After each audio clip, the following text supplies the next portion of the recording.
अब चलिए एक और सिंपल सा कुछ आप करते हैं, नेक्स्ट फ्री बॉडी डायग्राम। अब यहाँ पर जानते बेटा ऐसे कर रहे हैं, मान लीजिए ये एक सीलिंग है, इसके साथ एक मास लगा हुआ है, ये मास लगा है और ये मास रेस्ट में है, मतलब पूरा सिस्टम रेस्ट में है। आप बताइएगा, तो एंटायर सिस्टम इज रेस्ट। तो यहां पर हम ले रहे हैं if system is at rest और मूविंग अपवर्ड्स और डाउनवर्ड्स। चलिए एक काम करते हैं, इज एट रेस्ट ही कर लेते हैं। तो सिस्टम इज एट रेस्ट करते हैं, वो अगला करेंगे। अब बताइएगा, अगर ये सिस्टम रेस्ट में है तो इसका मतलब that is v equal to 0 हुआ। अगर वेलोसिटी 0 हुआ तो देयरफॉर बेटा एक्सेलरेशन 0 हो जाएगा। एक्सेलरेशन 0 अब आप यहां लगा लो, तुम कहोगे इस बॉडी का एरो चाहे जिधर लगा लो, मानो नीचे लगा लो, जब कोई चीज 0 है तो एरो का क्या मतलब। तो ये a 0 हुआ, तो अब मुझे इसकी अगर इक्वेशन बनानी है तो आप कहोगे सर इसका वेट mg नीचे लगेगा, टेंशन T अपवर्ड लगेगा, और मुझे एक रिलेशन बता देना है। मतलब हम क्या निकाल रहे हो नहीं, हम तो फाइंड आउट करना, रिलेशन एस्टेब्लिश करना बता रहे हैं। तो देयरफॉर फॉर m, बताइए बेटा, चाहे अपवर्ड फोर्स निकालो चाहे डाउनवर्ड, जब ये रेस्ट में है एक्सेलरेशन 0 है, इसका मतलब ये सिस्टम इक्विलिब्रियम में है, इसका मतलब upward force equal to downward force. तो T इक्वल टू क्या आ जाएगा, mg। तो इसलिए आप कह सकते हैं इस केस में टेंशन इन स्ट्रिंग जो होता है वेट ऑफ द बॉडी के बराबर हो जाता है। क्लियर? तो एक तो ये हमने लिया, इसमें हमने ये ले रखा था, अगर हम इसको 1 नंबर पॉइंट ही डाल देते कि भाई एक्सेलरेशन 0 था। अब अगर हम दो ना, और इसमें कहा था if system is at rest, ये था। सेकंड ले लें, if system moves upwards or downwards with constant velocity v ले लेते हैं। चलो अब बताइएगा, कोई चीज अगर कांस्टेंट वेलोसिटी से ऊपर या नीचे मूव करेगा तो देयरफॉर a 0 हो गया। अगर a 0 हो गया तो डायग्राम अगर आप बनाए तो आप क्या कह सकते हो, ये सिस्टम अगर मास m का है, ये मान लीजिए एक्सेलरेशन वेलोसिटी v से ऊपर मूव करता है, अगर v वेलोसिटी कांस्टेंट है, कांस्टेंट, देयरफॉर a 0 हो गया। अगर ये नीचे भी मूव करता तो भी 0 होता, तो यानी केस ऐसा ही आ गया a 0। तो आप देखो क्या आएगा, तुम कहोगे weight mg, tension T। Acceleration 0 का मतलब बेटा तुम्हें बताया net force on the system is 0, तो इसके ऊपर नेट फोर्स 0 है, और अगर नेट फोर्स 0 कैसे पहचानोगे, एक्सेलरेशन 0 है। तो किसी सिस्टम पर नेट फोर्स अगर 0 है तो उसका नेट एक्सेलरेशन 0 है, और जब एक्सेलरेशन 0 है इसका तब इक्विलिब्रियम है। इक्विलिब्रियम का तब ऊपर का फोर्स इक्वल टू नीचे का फोर्स। तो देयरफॉर आप यहाँ क्या कहोगे, upward force equal to downward force. तो यहाँ पर देयरफॉर ये आ जाएगा T upward force equal to downward force mg। तो यानी कि अगर आप रिजल्ट पे जाए तो क्या कहेंगे, या तो ये पूरा सिस्टम रुका हुआ था बेटा, या ऊपर की तरफ या नीचे की तरफ कांस्टेंट स्पीड से जा रहा था। दोनों स्थितियों में एक्सेलरेशन 0 है तो फिर टेंशन वेट mg के बराबर होता है। Third case, if system moves upwards with acceleration a। अब जरा देखिएगा, सिस्टम मतलब पूरा का पूरा सिस्टम, मतलब मान लीजिए मैंने एक धागा हाथ में पकड़ लिया और उसके नीचे एक स्टोन बांध दिया और पूरा सिस्टम ऊपर खींच ले जाऊं एक्सेलरेशन a से। तो देखो ये पूरा system, entire system is moving upward with acceleration a, ऊपर एक्सेलरेशन a है। अब बताइएगा टेंशन क्या होगा। अगर आपने देखा होगा हर जगह हम टेंशन निकाल रहे हैं, तो हम यहां पर टेंशन निकालना चाहते हैं। Now what will be the tension. आप जरा देखो, सिस्टम अपवर्ड जा रहा है, एरो ऊपर बनाओ, टेंशन आपको पता है ये ऐसे बनता है, वेट इसका mg नीचे आएगा।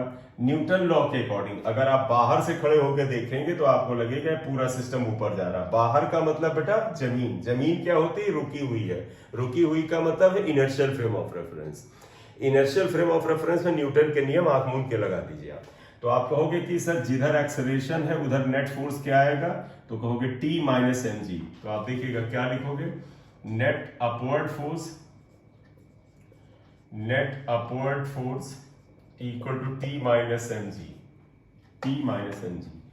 न्यूटन ने सेकेंड लॉ में बोला फोर्स इक्वल टू क्या होता है बेटा, mass into acceleration, therefore T minus M G equal to M A. तो टेंशन देखो बढ़ गया बेटा, tension M G plus M A आ जाएगा।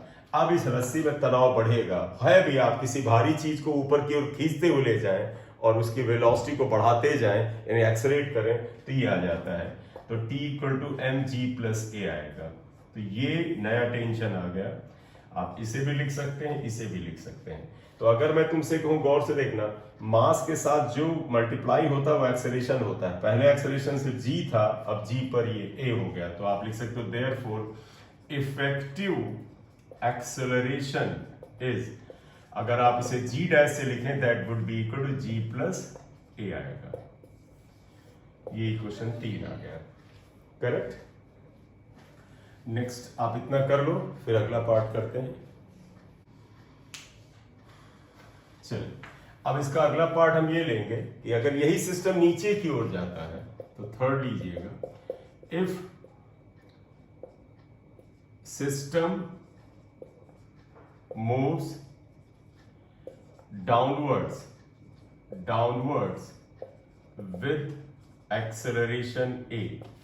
आप देखिए बेटा वही सिस्टम बना लीजिए, आप इधर बना लेते हैं। देखो ये सिस्टम था, एंटायर सिस्टम नीचे जा रहा है, मास m है, ये नीचे जा रहा है।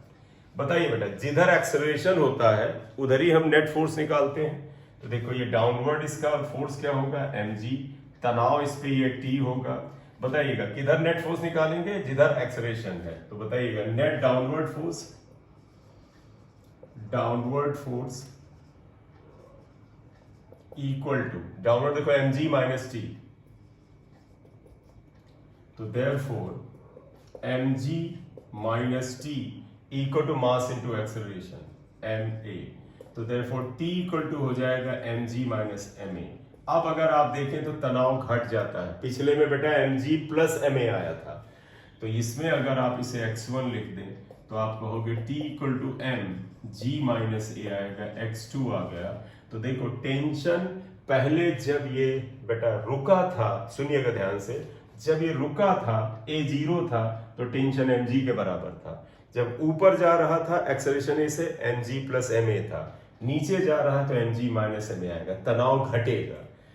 इफेक्टिव एक्सेलरेशन अगर लिखें, इफेक्टिव एक्सेलरेशन ये होगा g dash equal to g minus A. आप याद रख सकते हैं कोई सिस्टम एक्सेलरेशन a से नीचे जाए तो इफेक्टिव एक्सेलरेशन g माइनस ए होता है, ऊपर जाए तो g प्लस ए होता है, राइट। एक और पार्ट अगर हम यहां ले लें, नेक्स्ट केस अगर हम ले लेते हैं, जो भी है next case, if system moves downward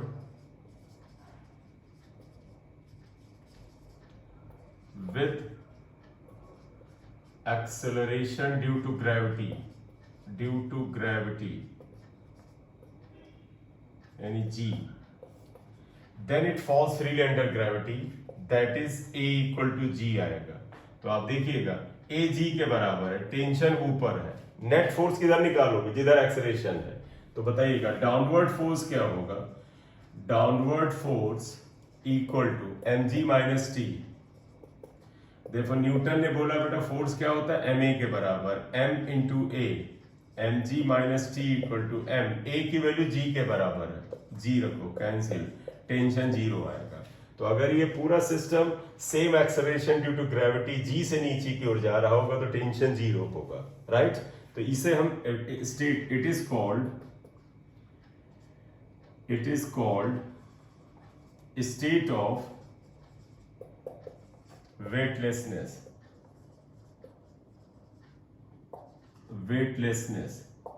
यानी हिंदी में इसे कहते हैं भारहीनता की अवस्था, भारहीनता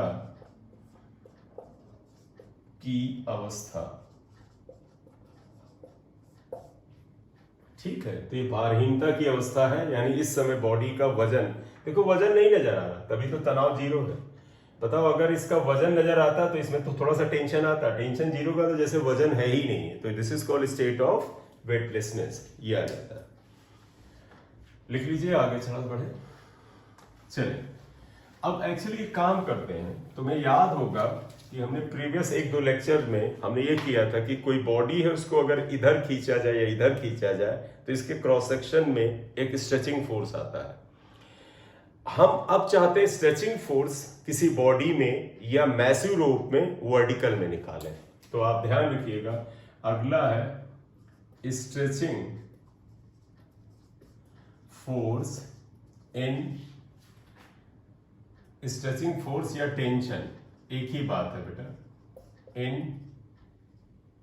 मैसिव स्ट्रिंग, मैसिव स्ट्रिंग, एक भारी स्ट्रिंग में ले रहे हैं, ऐसे ले रहे हैं, जरा ध्यान दीजिएगा बेटा, आप ध्यान दो, ये ऐसे लेते हैं, मान लीजिए 10 किलोग्राम का वजन है, इस पे कुछ फोर्स ऊपर लग रहा है, इसके साथ एक रस्सी लगी है बेटा, ये रस्सी है और इसका अपना कुछ वजन है, इस रस्सी का वजन मान लेते हैं 3 किलोग्राम है और इसकी लेंथ जो है L ये 2 मीटर है, ये लगी, इसके साथ एक और वजन है यहां पर,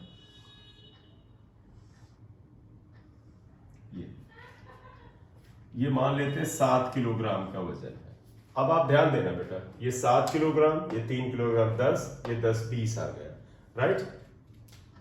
अगर हम ऊपर की तरफ मान ले 300 न्यूटन का एक फोर्स लगाते हैं इस पूरे सिस्टम को, मतलब ये पूरा सिस्टम लिया, ऊपर की तरफ हम 300 न्यूटन फोर्स से ऊपर खींच रहे हैं, तो हमें 2-4 बातें बतानी। पहला, इस सिस्टम का अपवर्ड एक्सेलरेशन, तो हम यहां पर क्या लिखेंगे, if system is pulled upward,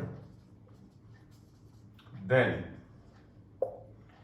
upward with acceleration, acceleration का with force कर लीजिएगा, force 300 Newton, then find out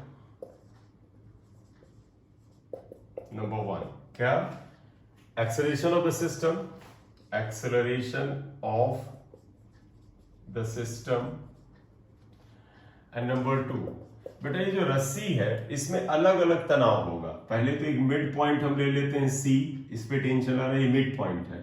दूसरा हम ये लोअर पॉइंट ले लेते हैं A, इस पे टेंशन बताना है। अपर पॉइंट ले लेते हैं B, यहाँ पे टेंशन बताना है।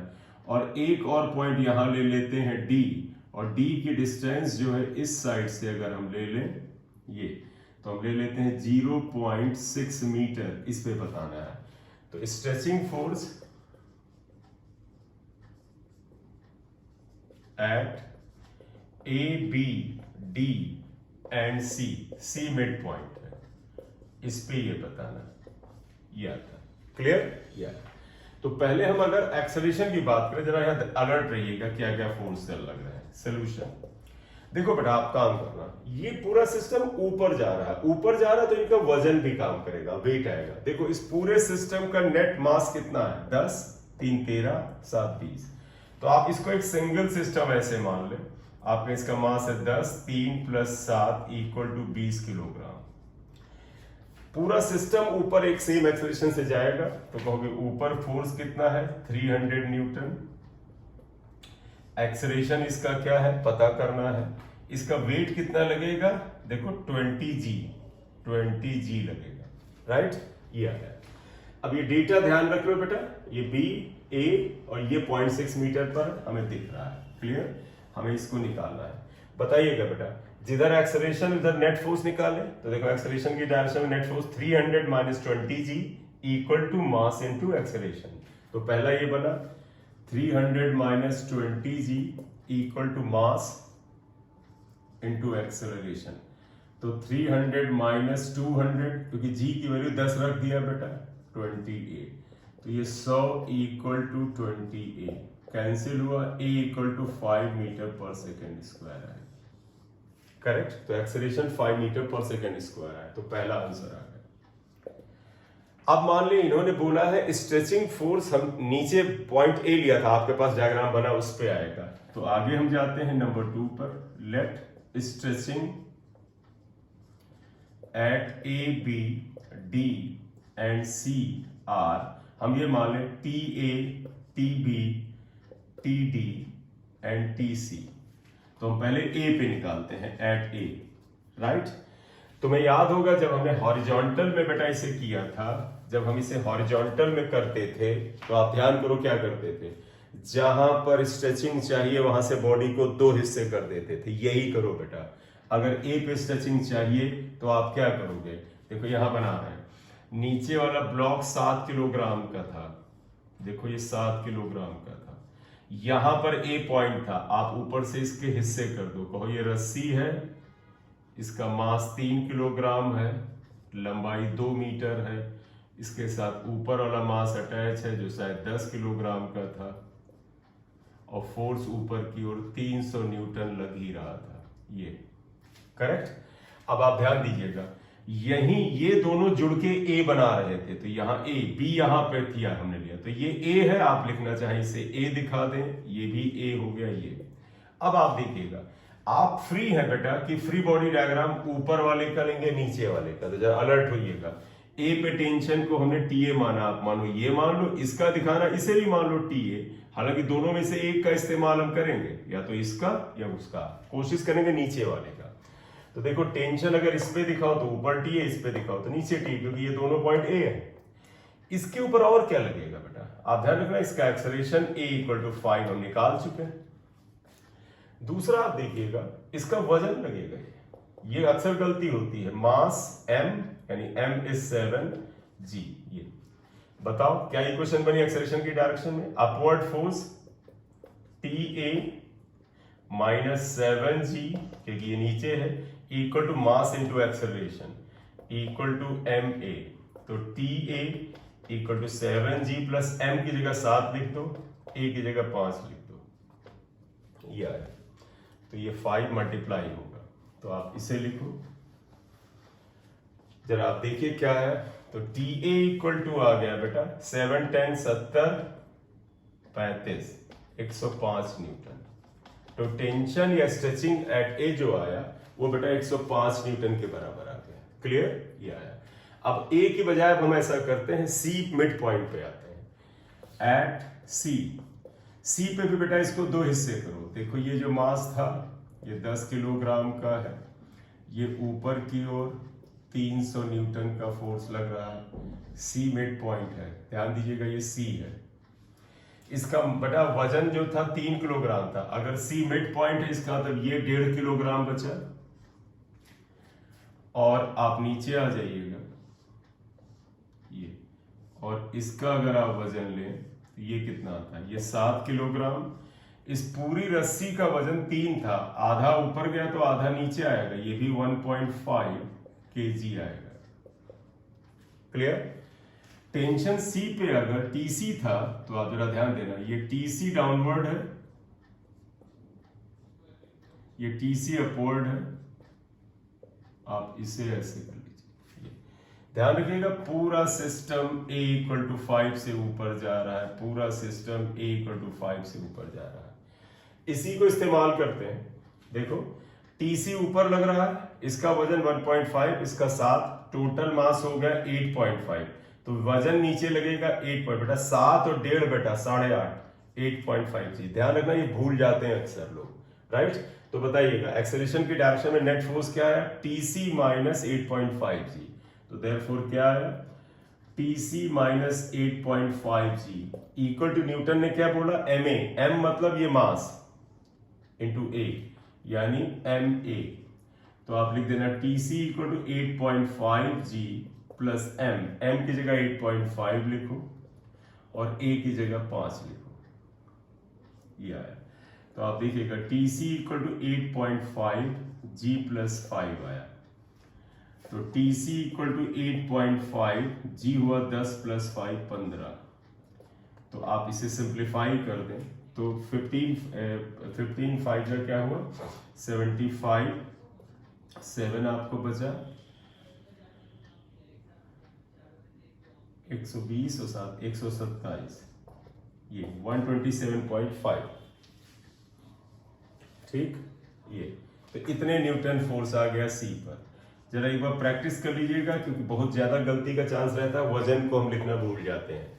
तो ये बेटा आ गया टेंशन एट सी।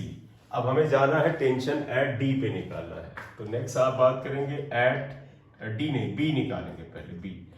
बी याद रखो ऐसे था, ये 10 किलोग्राम का ब्लॉक था, बी पॉइंट यहां था। तो तुम मान लो टेंशन टी बी नीचे है, वेट इसका ऊपर, सॉरी फोर्स ऊपर 300 न्यूटन था, पूरा सिस्टम एक्सेलरेशन a = 5 से जा रहा था। नीचे का बनाने का मानो बनाओ, लेकिन कोई जरूरत है नहीं। क्यों? क्योंकि हम निकालते एक से ही है। ध्यान देना, शुरुआत में मैंने आपको बता दिया, तो आप एक को दिखा दो, दूसरे से आपको बताना है। तो दूसरे को केवल समझने लगे आप, तो उसे मत बनाओ चाहे, तो मैं बना दे रहा हूं, अब जरूरत नहीं है। ये 3 किलोग्राम है, इस पे भी टेंशन टीबी ऊपर लगेगा। ये अब मैं एक्चुअली इसमें बेहतर समझ रहा हूं कि इसका फ्री बॉडी डायग्राम बना दें।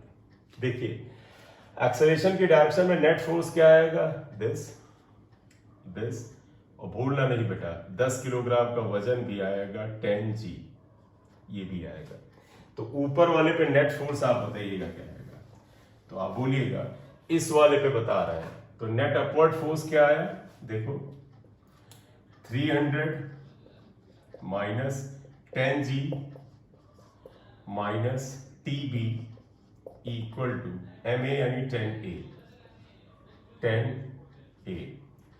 तो देखो 300 माइनस 10 इंटू, ये भी 10 है बेटा 100, TB पता करना है, 10 इंटू 5 50 आ गया।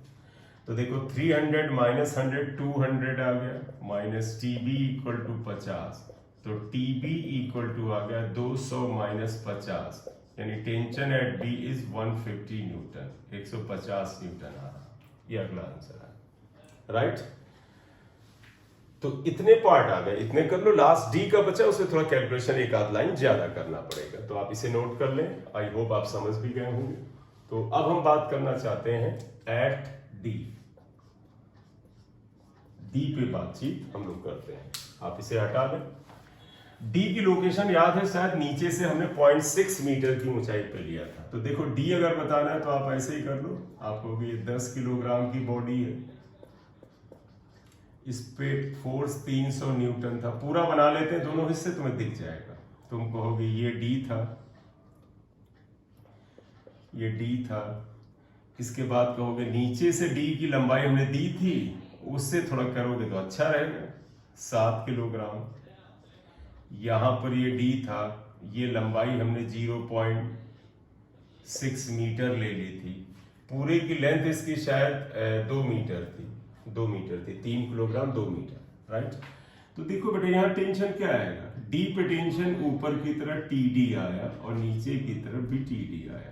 तो अब हमें टेंशन डी पे पता करना है। डी पे बेटा दो पार्ट स्प्लिट कर लिया, ये ऊपर का, ये नीचे का। नीचे से कैलकुलेशन इसलिए कर रहे हैं क्योंकि इसकी लेंथ 0.6 मीटर दे रखी है, ठीक है। मान ले इस टुकड़े का पार्ट मास जो है कुछ हम ले लेते हैं अपनी तरफ से। तो देखिएगा बेटा इस वाले टुकड़े का मास कुछ होगा m' मान लेते हैं, अभी हम लोग निकाल लेंगे, ठीक है। तो बताइएगा ये एक्सेलरेशन इसका A5 है, ऑलरेडी नोन है। वेट क्या लगेगा, इस पे अलर्ट होइएगा, 7 kg और m', तो ये लगेगा 7 प्लस m'(g), m' निकालना पड़ेगा।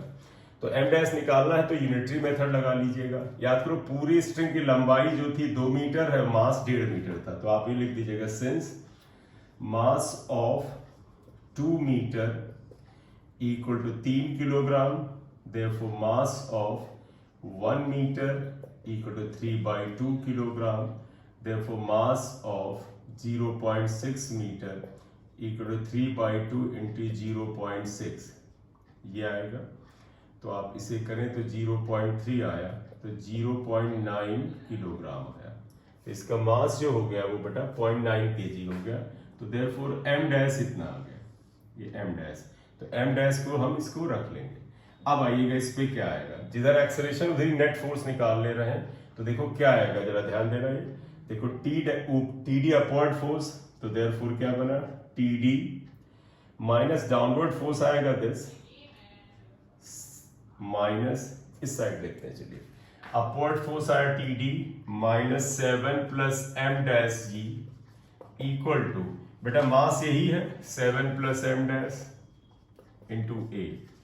हमें TD चाहिए था, तो टी डी इक्वल टू, ये इधर ले जाओ तो 7 प्लस एम डैश कॉमन निकाल लो, जी प्लस ए आ जाएगा। Therefore T D equal to 7 plus M dash 0.9 था, वैल्यू सब्स्टिट्यूट कर लीजिए।